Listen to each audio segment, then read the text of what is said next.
Funeral service for 2 people who were killed in the KZN floods is being held today. The relatives were hit by falling debris when their house in uMkhabathini Municipality collapsed. 2 other members of the family survived the tragedy. Let's go to eNCA's Lindokuhle Xulu, who's been covering that funeral service for us. Lindo, a few moments ago we spoke and you said they're going into a hut basically where they'll be performing rituals first before they head out to the final resting place. What can you tell us now? What's happening now? Well, right now is the final process of it all. They did go to that hut you're talking about, irondo lukagogo ejardini la ekhaya kwaMswane. So today they are burying 2 of their loved ones that had perished, unfortunately, due to the weather conditions. The floods that we've seen caused devastation and havoc all over KwaZulu-Natal.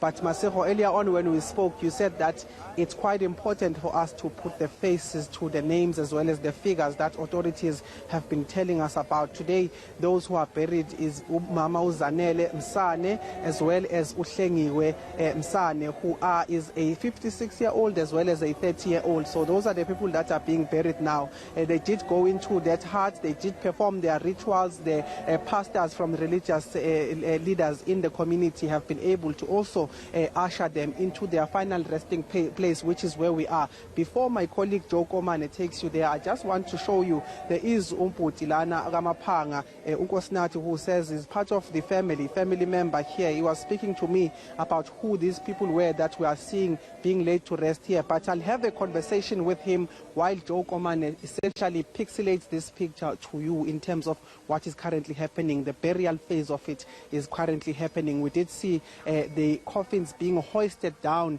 the graves that have been dug here in the yard of Gamsane. But I just want to bring in Baba Pumulo. Thank you so much, Mkhulu, for ukuthi ube brave kangaka ukuthi ukhulume nathi. But bowusasichazela ngokuthi obani laba ababekwayo namhlanje. Ngicela nje ukuthi ungiphindele nje lokho bengitshela khona earlier on.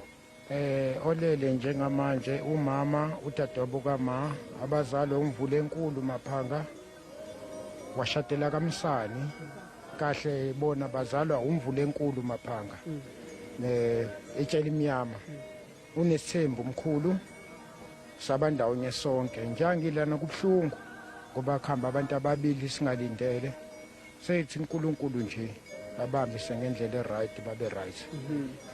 Ukhulume ngokuthi wena bekuningi obusafisa ukukwenzela umama wakho. Ukhulume ngokuthi akakapheli nenyanga utholile umsebenzi. Ngichazele nje abantu ukuthi beba abantu abanjani nangokuthi iziphi ifiso obusasenazo ukuthi uzenze kakhulukazi kuma wakho. Usisi nje lo hambile lo mncane besana kuthola umsebenzi ngoba uke wafika ekhaya ezoshesela impepho wathi ebuya nje wathola umsebenzi besaholeka yi1 uNkulunkulu wamthatha. So kuningi kade senamaplana akho ukuthi senze imisebenzi yezandla kodwa usemthathile uNkulunkulu sesigcine singakwazanga ukuthi kuprogresseke ngaleyo ndlela.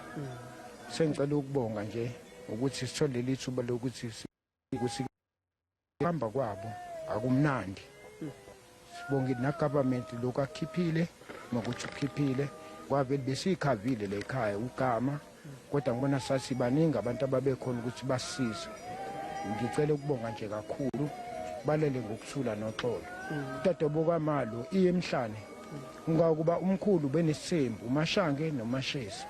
Ingane kaMashange le elele njengamanje ngisiko anti bonke nengane zo anti bonke asiqina isibindi kubhlungu nalabe yakhona sobafica. Awungitshele nje kokugcina kafushane bakhunjulwe kanjani labantu abakhulunywa ngabo ngoba uyezwa wonke ukhuluma ngabantu abashonile ukhuluma ngo500 laba bala ekhaya ababili ababekwa namhlanje bakhunjulwe kanjani beba abantu abanjani.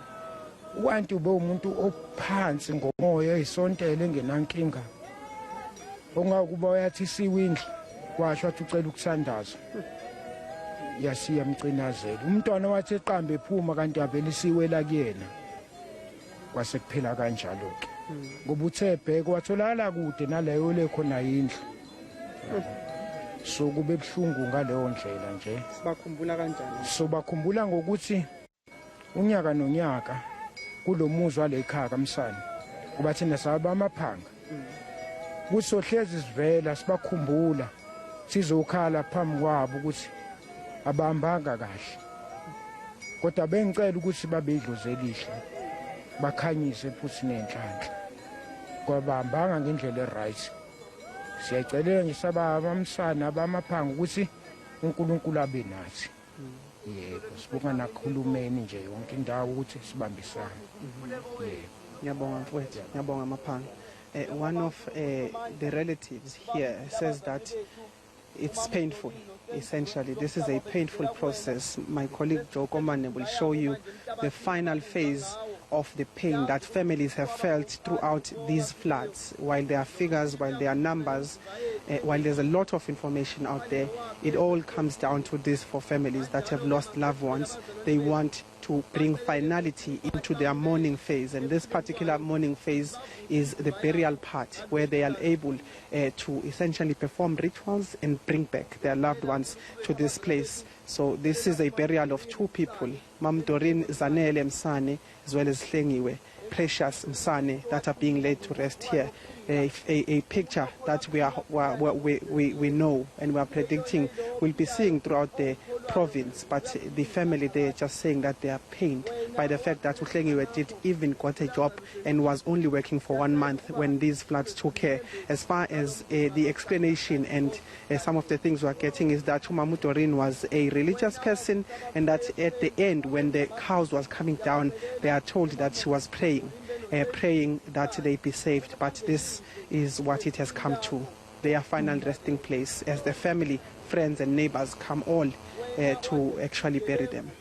Lindo, thank you very much for that report. Lindokuhle Xulu with our colleague Joe Komane at that funeral service. Quite heartbreaking looking at how our unemployment rate is going for a family to have to lose somebody who had joined the job market just a month ago in such a heartbreaking way.